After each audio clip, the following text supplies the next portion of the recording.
মুফতি আজিজুল হাসান রহমাতুল্লাহ আলাইহি রাস্তা দিয়ে চলতেছেন, আর অপর দিক দিয়ে রাস্তার ফাঁকে এক পার্শ্ব দিয়ে একটা যুবক আর যুবতী প্রেমের আলাপ করতে করতে আসতেছে। রাস্তার পার্শ্বে একটু কাদা পানি জমা, ওখান থেকে একটু আল্লাহর ওলির পায়ে আসর লেগে কাদা পানির একটা অংশ যুবতী মেয়েটার গালের মধ্যে গিয়া পড়ে গেল।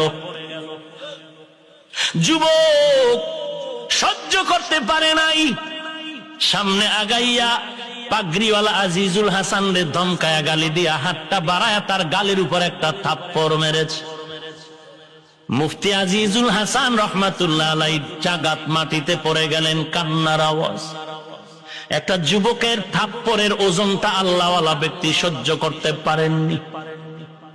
যুবক পাগড়িওয়ালা মুফতি আজিজুল হাসানকে চার মেরে মনের খুশিতে মেয়েকে নিয়ে আগায়। আল্লাহ বলেন, বান্দা তুই আর কত বাহাদুরি করবি?